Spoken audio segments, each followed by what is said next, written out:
Arbitration. And we have a guest speaker, Sara. I'll read her bio briefly before she takes the virtual mic. So Sara is a senior lecturer in law at the School of Law, Middlesex University, London, pardon me. She is a fellow of the National Center for Technology and Dispute Resolution, NCTDR.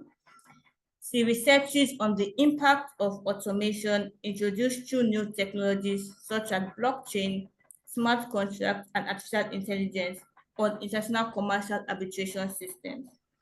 She has presented this work at numerous conferences and seminars organized by various institutions, and she has published this work in various forms and also co-edited a book titled Access to Justice in Arbitration, Concept, Context, and Publication.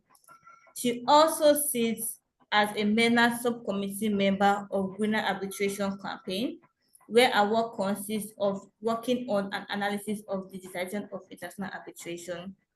She has also contributed to several discussions and roundtable talks in the US on this work.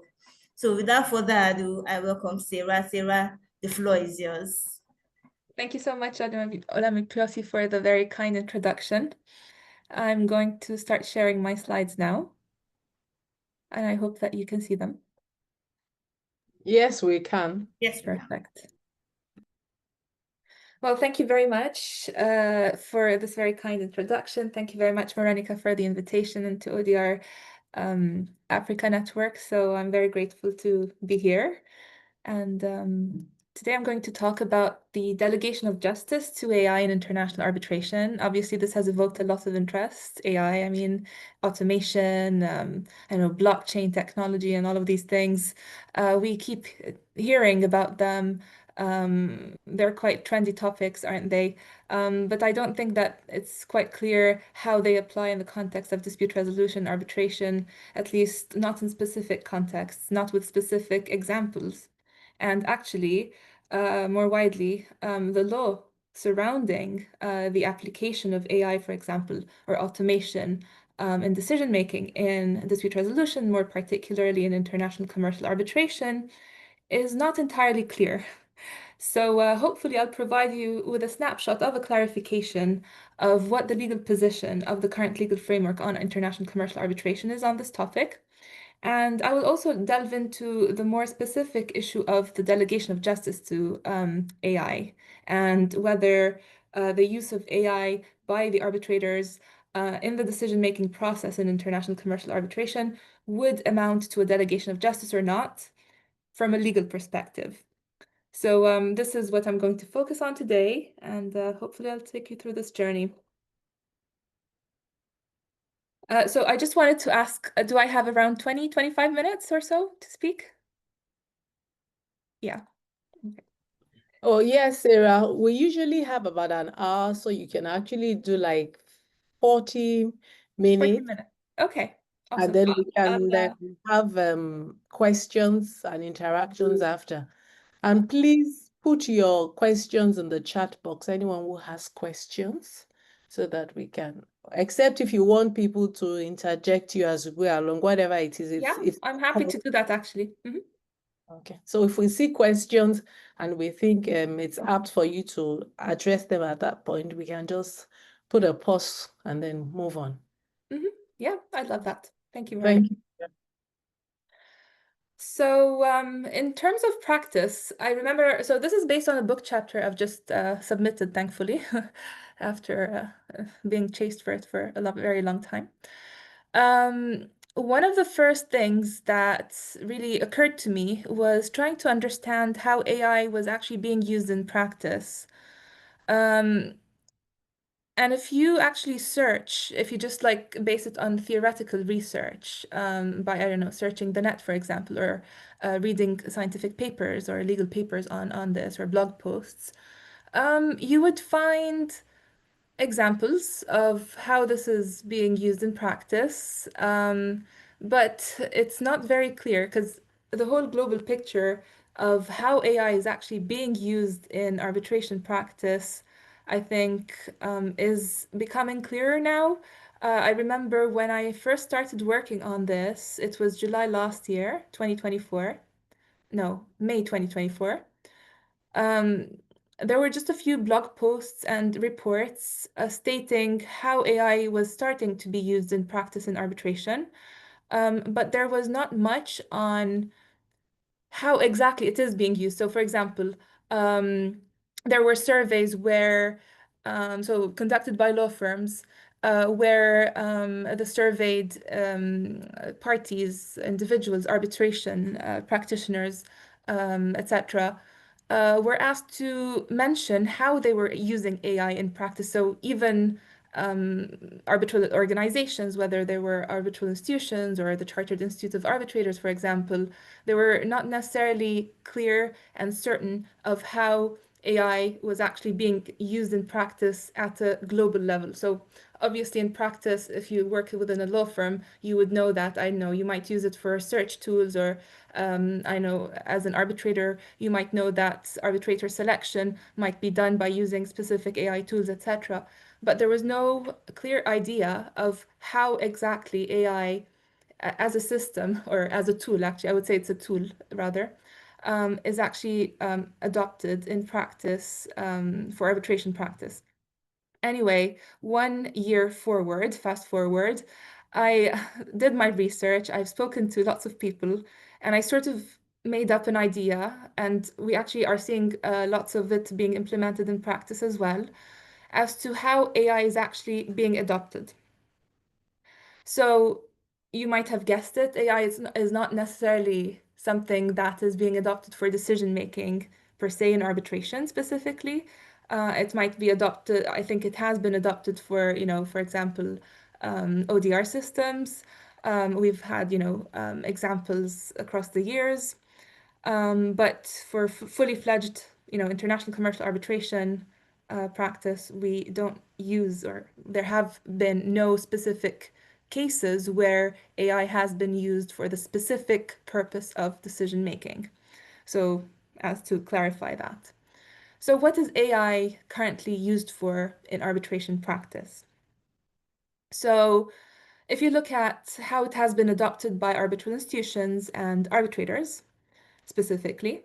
They mainly use it for two things, so administrative tasks and research tasks. So with regards to administrative tasks, that's quite easy because it's something that is not really debatable. So if you want to write an email or streamline proceedings, using platforms that allow you to streamline proceedings, and basically there are prompts where I know certain documents need to be uploaded, or where the AI system finds specific concept words or keywords that are necessary for, I don't know, doing a specific task, then that's absolutely fine, because it's just simply for administrative tasks that this is being used as a tool, whether it's editing, proofreading as well, translations. I don't know, for example, if you're using Zoom, having to prescribe the what is being said, etc. So this is mainly what AI has been used for in international arbitration practice. But recently, and more specifically, I think since October, the AAA, so the AAA ICDR, the American Arbitration Association, has actually announced that they started using AI, so an AI tool called ClearBrief.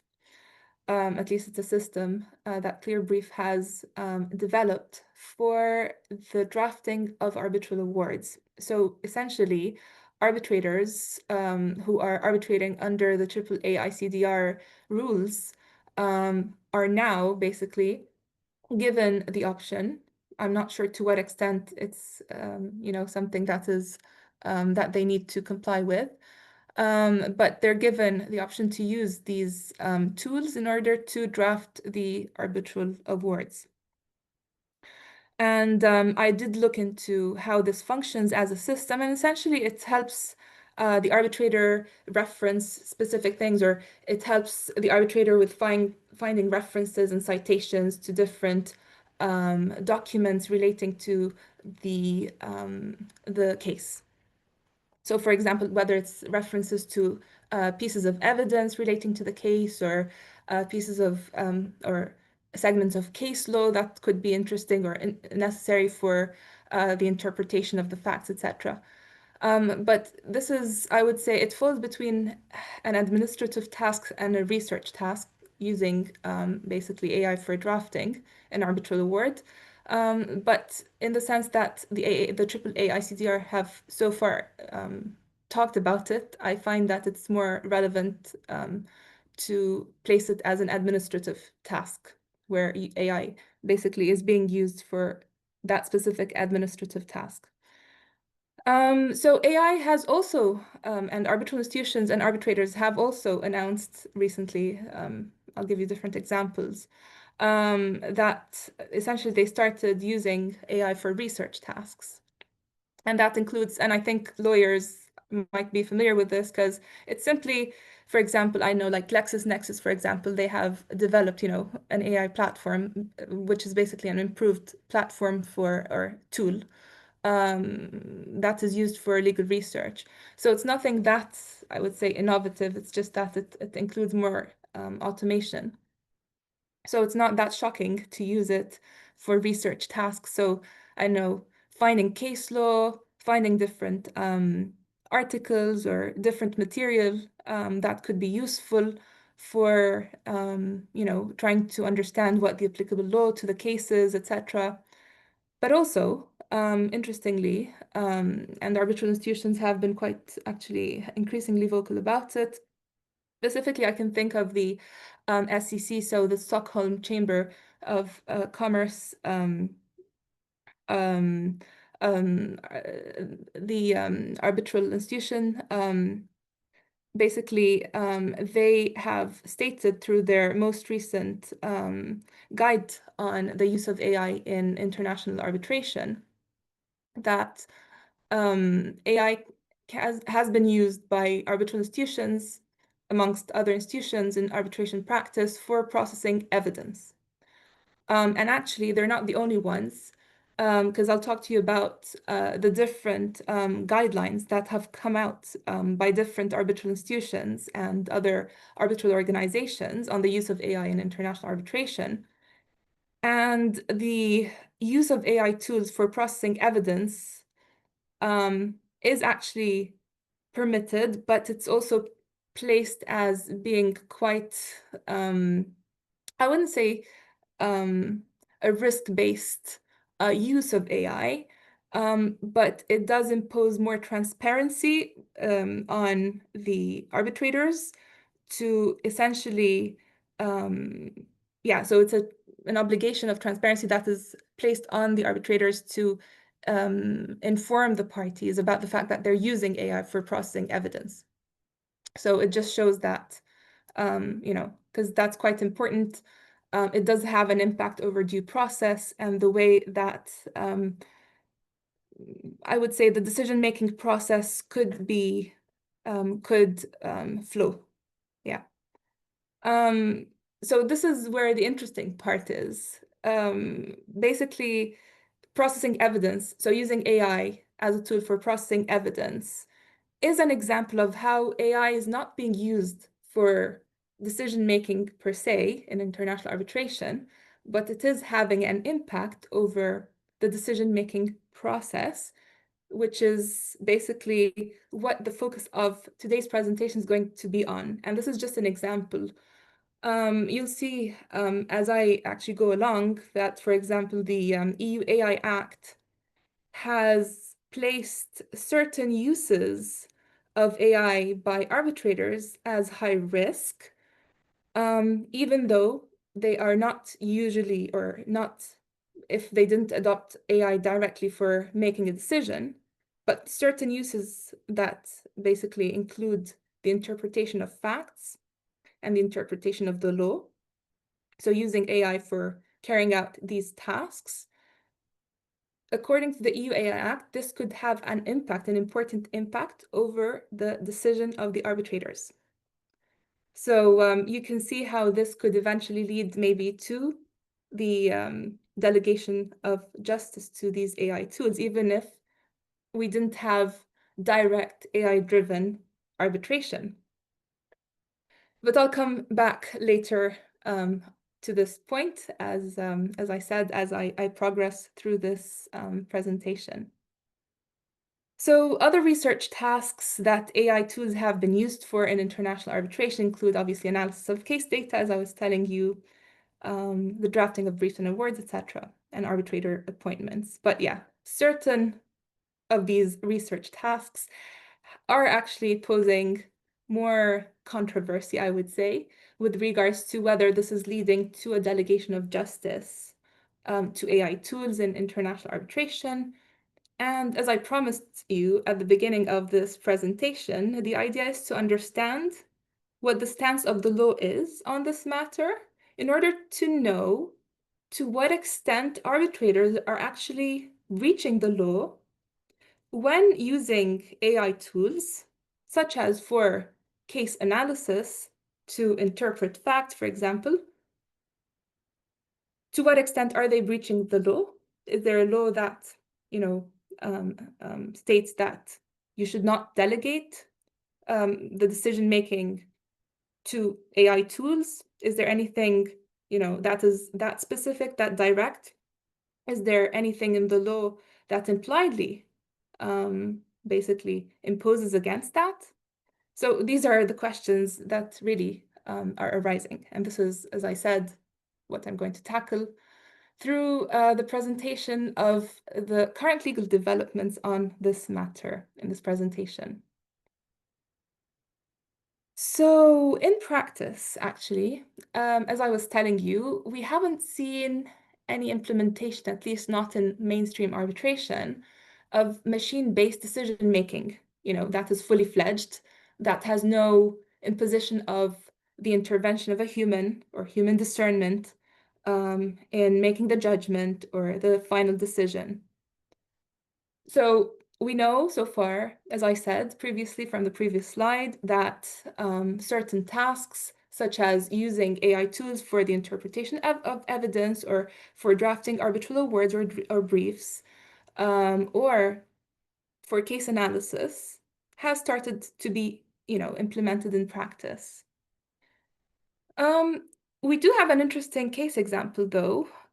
So it's more of a test, I think, that was carried out. So this is just an example of a case. I'm not sure to what extent this has, become something that is common practice. I'm not sure, because I haven't really heard anything about this ever since. So around 2023, we had a test drive, let's say, of the Guangzhou Arbitration Commission of an AI-powered arbitration assistant that was used in an arbitration case. And what was interesting was that even though the whole purpose was not to delegate the decision-making process or the decision itself to the AI chatbot, or call it whatever you want, they called it an arbitration assistant. The whole point was not to delegate justice to it, but they did use it to for the AI arbitration assistant to analyze the case data, which basically included the analysis of the evidence, of the facts, the application of the law to the facts, and essentially and eventually issuing a machine-based decision. So the chatbot really, or the tool, carried out the whole process on its own, and it gave this final result, this final outcome for the arbitrators to see and to judge whether they should adopt it or not. So the whole procedure, included the AI-powered tool to do all the necessary analysis for the case, but by giving the final decision to the human arbitrators to make a decision, but it did provide these arbitrators with the outcome, with a potential decision. So it was quite interesting because, as you see here, we had a fully fledged, I would say, almost delegation of decision making to this AI-powered assistant, with the option of having given the arbitrators the choice not to make the decision, the final arbitral award based on it, but it still gave the arbitrators the option to adopt it. So I think that somehow we're sort of heading towards that, especially as, we are seeing cost-cutting trends, having more efficiency being imposed, expedited proceedings, especially for smaller value claims. And I'm talking about arbitration here. So what is the position of the law on this? Because we're understanding now in practice that things are moving quite fast towards this position. Obviously, I don't have a crystal ball, so I can't tell you with clarity or, with extreme decisiveness whether this is what's going to happen. But as far as we can see, these are the trends.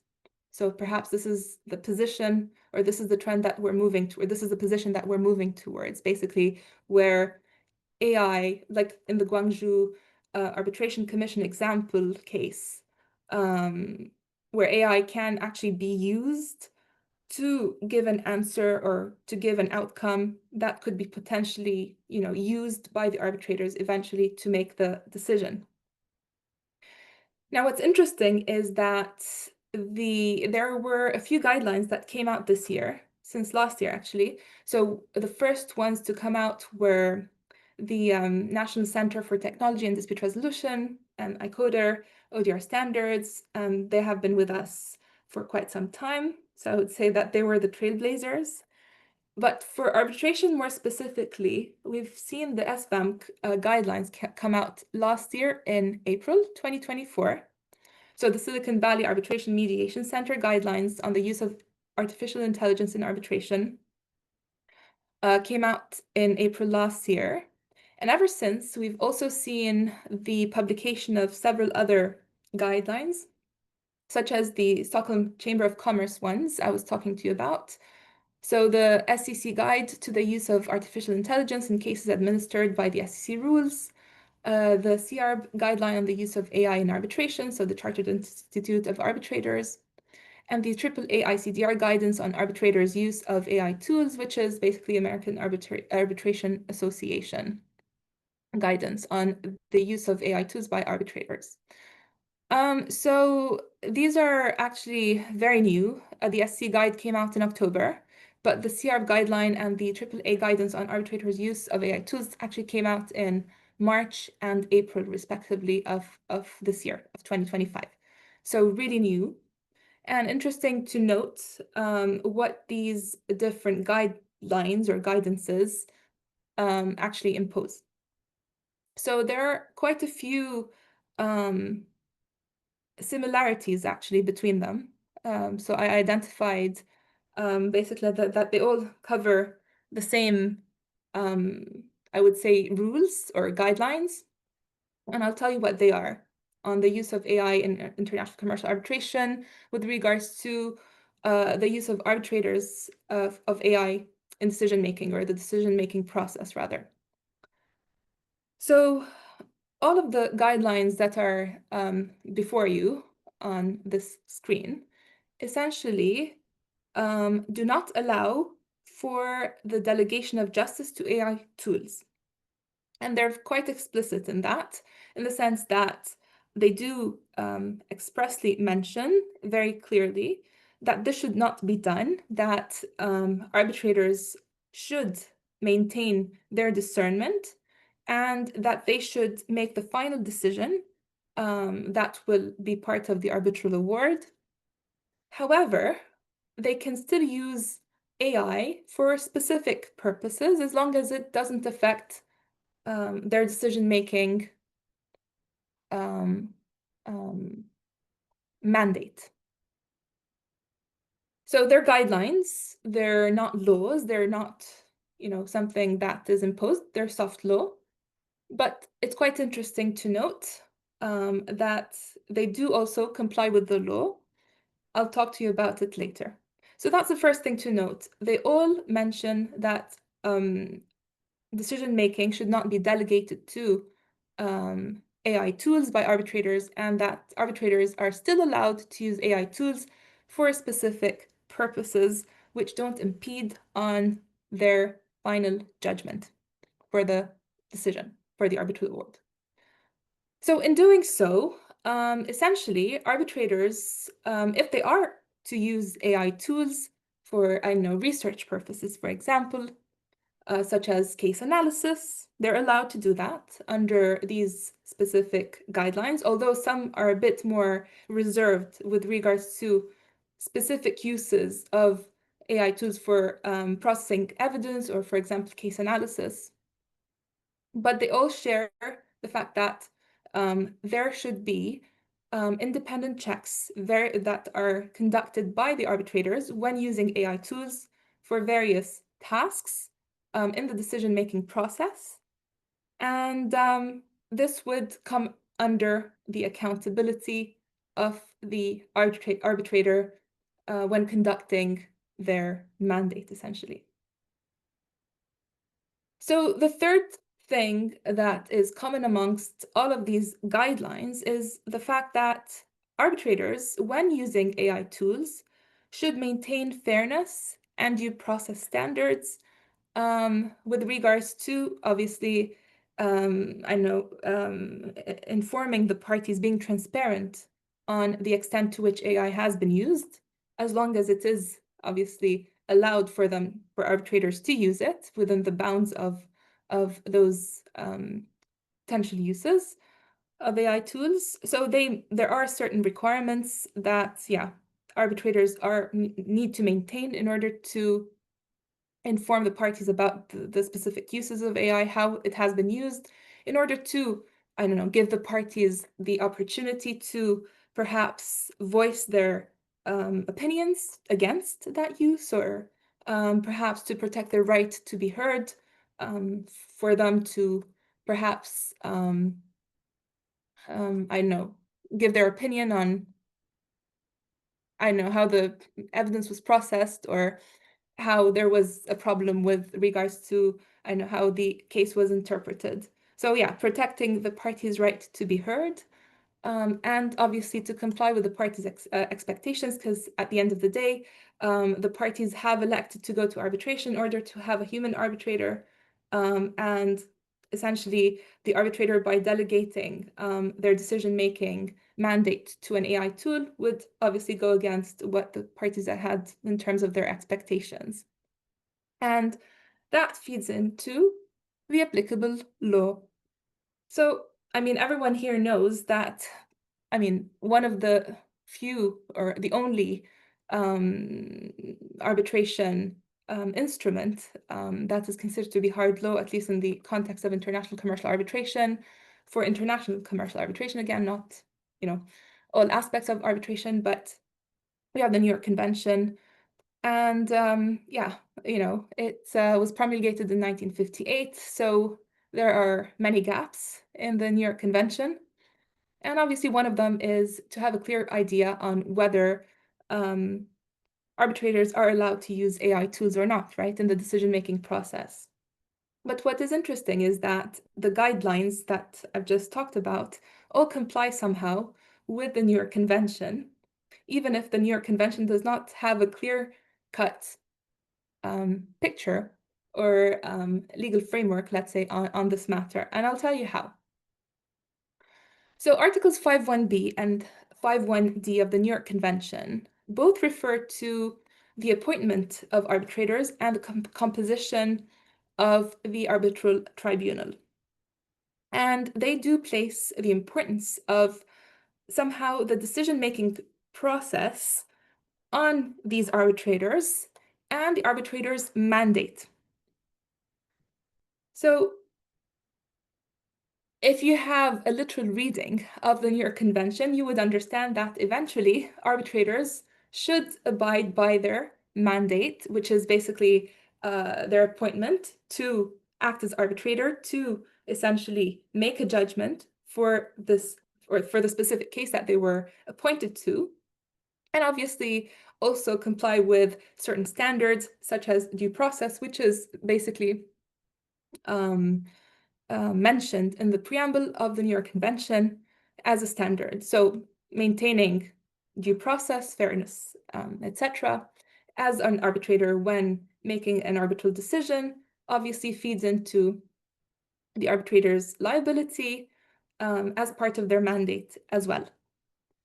So I would say that even though the New York Convention doesn't have a clear cut or doesn't have, anything mentioned on this, it can be implied or it can be inferred from the current provisions that we have that there's an importance that is placed on the arbitrator's mandate and obviously due process. And the same is with domestic arbitration law. So I don't know whether you guys are familiar with, for example, in England and Wales, the fact that there has been, well, there have been reforms, or there has been a reform with regards to arbitration law, and we do have a new Arbitration Act of 2025. So we still kept the 1996 English Arbitration Act, but there's a new edition, which is the 2025 one. And basically, it's the whole reform process started with a law commission report amongst, other parts of the reform process. But there was at some point a report by the law commission as part of a scoping study as to what should be amended or whether there should be amendments in arbitration law within England and Wales, within the English Arbitration Act. And one of the questions, one of the issues that came up was basically AI and automation. But there was no further, in the final outcome, the final report by the Law Commission, it was found by the Law Commission essentially that this was still early days for it to get any specific express provisions in the new act on this specific issue. So it wasn't given any continuation. Basically, there was no more, we didn't really get any legal development on that through the new reform. But yeah, that's where AI was mentioned in the Law Commission final report on the reform of the English Arbitration Act, without having given it further, let's say, legal development, at least for now. So in terms of domestic arbitration law, we don't currently have anything within the specific domestic arbitration legislation, at least not in the main jurisdictions that I can think of, that I've studied for the paper. There aren't any specific provisions with regards to AI. But if you do read the different arbitration laws, then, oh, okay. I have 5 minutes left, sorry. Okay, so if you do read the arbitration laws and the provisions that they have, then the use of AI by the arbitrator within the decision-making process would fall under the arbitrator's mandate and due process. So just to be clear, but also quick, one interesting development has been seen through the EU AI Act, and as I was telling you, the EU AI Act places certain uses, let's say, of AI by arbitrators as high risk. Actually, there is one use of AI in the decision-making process by arbitrators that would qualify it as being high risk. And it is for the simple task, or not so simple task, of researching and interpreting facts and the law, and in applying the law to a concrete set of facts. So if an AI tool is used by an arbitrator for the purpose of researching and interpreting facts and the law, and applying the law to a concrete set of facts, then this would not be prohibited, but this would be a high-risk system, meaning that it would come under more surveillance and more legal protections that have been placed by the whole system of the EU AI Act. So how does that affect delegation of justice to AI? Well, at the moment, we don't have a definition, at least not a global one, not a universal one, in the context of international arbitration of what delegation to justice means. We've had a few cases, including the UCOS case. And in that case, we've seen that essentially there was an emphasis that was placed on to what extent there would be a consideration of delegation of justice to drafting the arbitral award by arbitral secretaries. So in that case, eventually, it was found that there was no delegation of justice to the tribunal secretary, but the court did tell the arbitral tribunal, or it did mention in its reasoning that the role of the tribunal secretary that was more involved than usual should have been explained to the parties. So yeah, this just leaves us with a few questions, obviously, and the legal gap, a big one, as to whether the use of AI, as it currently stands by arbitral tribunals in the decision-making process, would be considered to be a delegation of justice to AI. So what exact uses would lead to that, and is that a breach of law? And I think I'll just leave you with the question, because even though we know that there is no current law that prohibits against that, at least no hard law, I think it really all depends on case law and how the matter is interpreted. And if we look at the EU AI Act, it does say that arbitrators are not allowed to use AI for interpreting, or at least it's high risk. No, actually they can, but it's high risk. So using AI for the interpretation of facts and the law and vice versa, like in the Guangzhou Arbitration Commission case, then this would be high risk, but not prohibited. So eventually, at the end of the day, I think the main limitation comes under the New York Convention of 1958, and this could eventually come under the breach of the arbitrator's mandate and due process, but it's all subject to interpretation. So we don't have a clear idea of what delegation of justice through the use of AI is currently in international Sorry, practice. can I ask a question? Of course, and I'm done. Okay, thank you. Sorry, before you go, sorry, hold on. Please just hold on. Let's just do this. We'll come back to I wanted your... to ask a No, yes, we'll come back. based on We're going to do questions and answer now. We're going to do I don't want to questions forget and anyone. answer. No, just hold on. We're going to do questions. Thank you very much, Sarah. I think first of all, you have...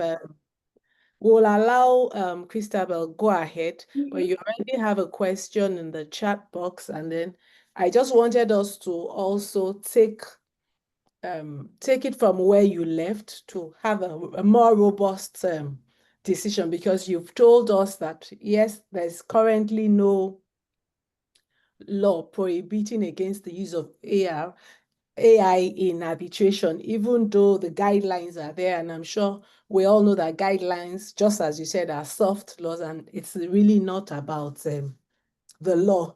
But I was just, and maybe I should let her go, and then I'll come back, and then, because I have quite a number of issues that I would want us to discuss, and so that we can have a more robust conversation. So go ahead, Christabel, please. So I would reiterate what you said. You were like that there is no law prohibiting the use of AI in arbitration, even when there are guidelines and all. So,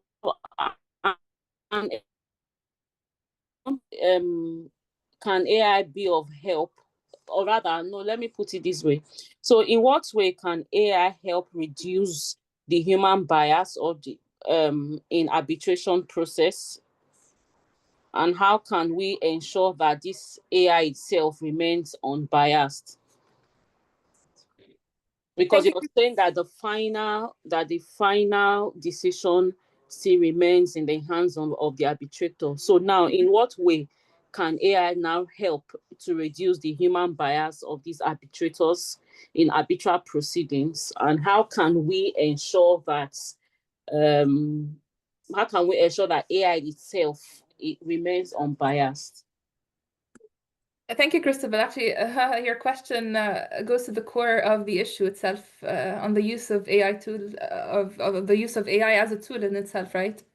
And I can tell you that first, it depends on the AI tool in question.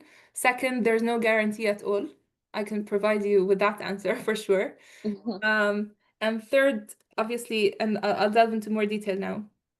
Third thing is that, for example, the ICODER NCTDR guidelines do impose a duty of transparency of how the algorithms, and how the whole system works. But yeah, you can be sure that such transparency is not offered, at least in most cases. So how are we to guarantee, at least from the way that things have, evolved so far, that there would be no bias? There's no guarantee. We have had a few cases, like, for example, in the US a few years ago, there was a big scandal with regards to the use of the compass system by the judiciary. I think for criminal conviction cases.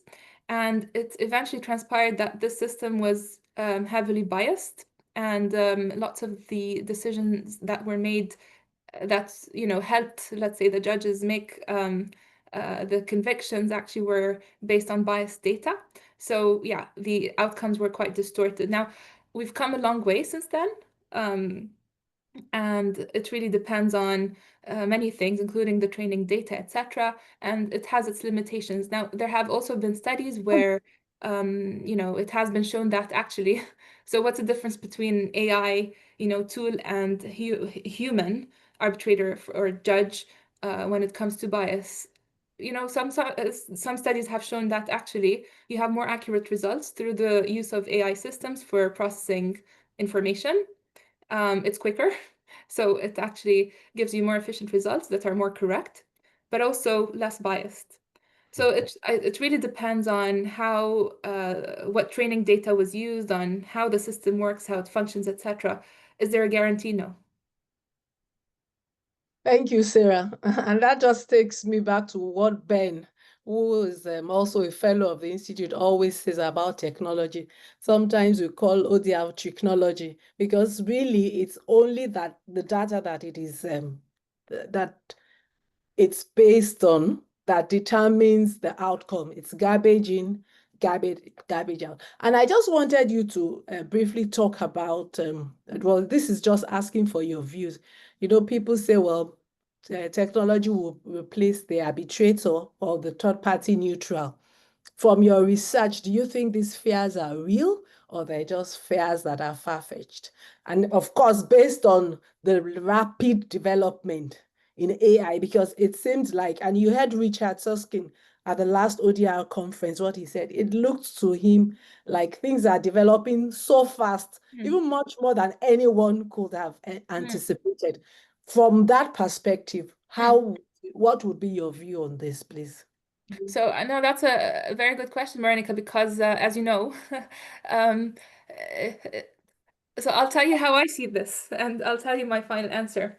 When you go to the supermarket, for example, in the UK, you stopped having tills with humans. Like we have quite a few, but this is where like all the old people go and who have, or I don't know, certain People who have an aversion for technology and gadgets. Exactly. But most people actually go to the self-service tills, okay? But And the young people will not go there. The young people will always go to because yeah, it's like each to their own. Um, so this is how I see arbitration, amongst other things, like amongst other areas of life, developing, like the, Tesco-based self-service tills. And it Yes. applies to automation as well, and obviously decision making. So I would say in the next 5 years. I mean, this is just like really random, but based on my own analysis, I may be wrong. Yeah. For example, I can see how there is and it will be an increased reliance on the use of AI tools in the decision-making process. And again, it's not for decision-making per se, but it's for helping, with making a quicker decision, right? Yeah. Like with the tool, it's the Tesco tools, Yes. And it's basically you're seeing more KPIs that are imposed on human arbitrators like judges. Yeah. And this tool would help reduce that, time that they take and deal with more cases essentially. Yeah. To be more cost effective. Yeah. And this sort of follows the trend that we're seeing, with the expedited proceedings and cost cutting, especially for small value or smaller value disputes. So yeah, that's how I see it happening. Perhaps not necessarily getting rid of the human arbitrator, but loading them with more for less, if that makes sense. Okay. And perhaps getting rid of more human capital that is, acts as support for the process, like tribunal secretaries. So it doesn't mean that we're going to get rid of all of them, but there will be fewer because the AI tools are undertaking some of the tasks that they used to perhaps do. Okay, thank you very much. So you would say basically then that AI will just always be like a support for the neutral or the arbitrator. But then that takes me to my next question to you. And I was just thinking, yes, we have all the nice guidelines. We all agree that there's soft law. We have the New York Convention, which in itself is probably the hardest law, as it were, that we can all handle. All of the guidelines, even ICODA, talks about transparency and all. Do you think, and from your research, that this can actually help the particularly for the arbitrators who use AI to process evidence? Do you think these guidelines can deter the arbitrator from actually delegating? Well, this is just your opinion. You don't have a crystal ball, and I appreciate that. I just want us to think a bit more about that. Yes, of course. Of That course, threat of delegation, because it's there, whether we agree or not. Of course, Moranica. So if you're appointed or if I'm appointed as an arbitrator in a case, you wouldn't want to upset anyone.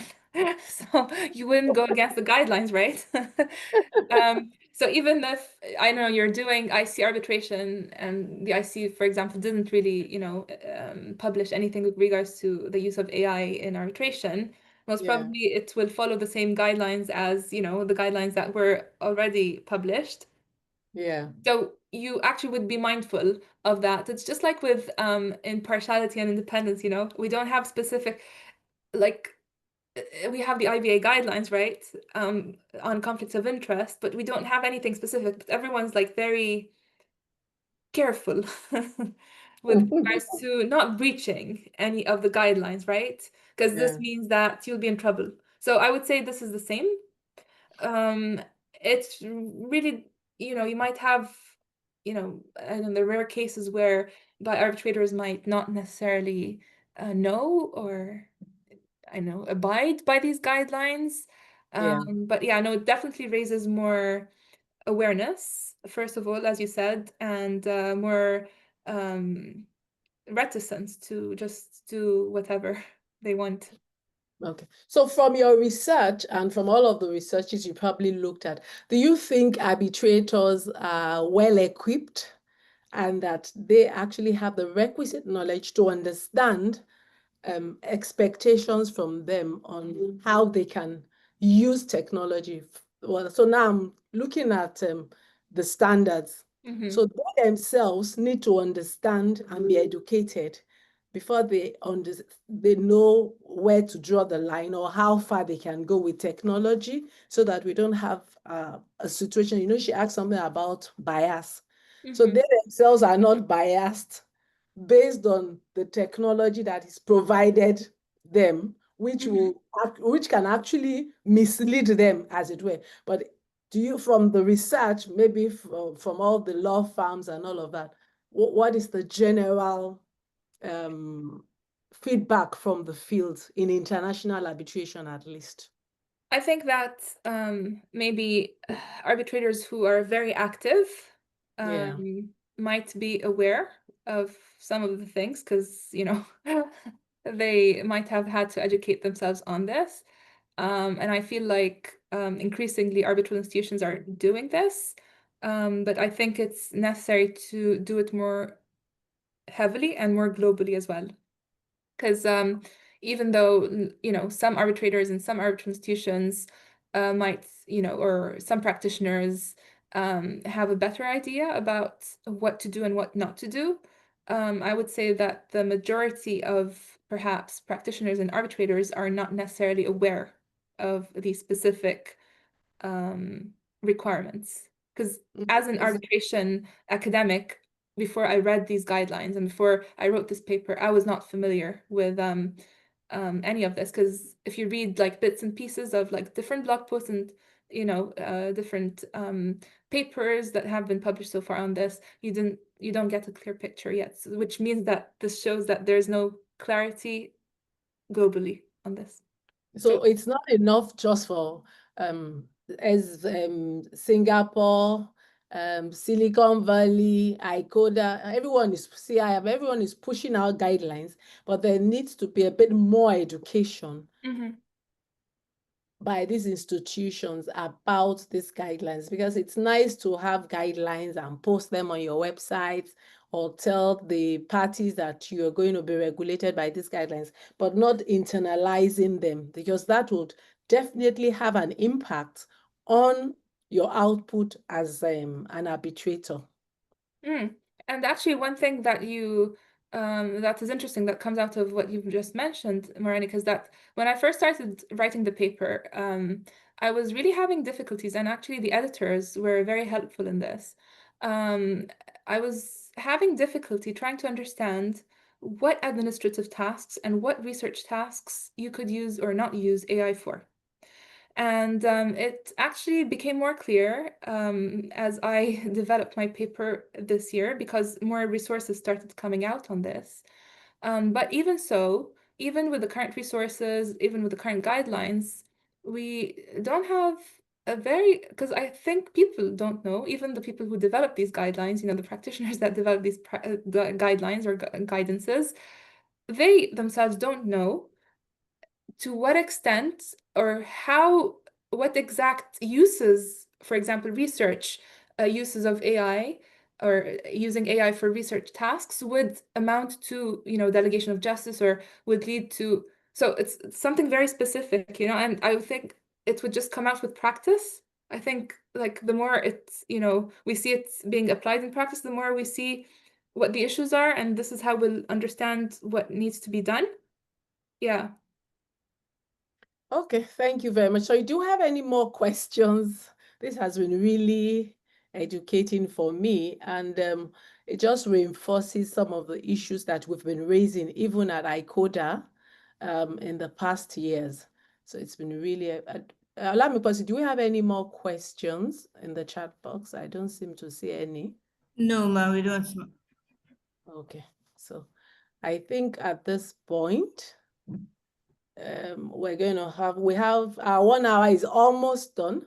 I think what just needs to be said now is a big thank you to Sarah for this lovely use of our 1 hour, and to our participants too for taking time out to be here.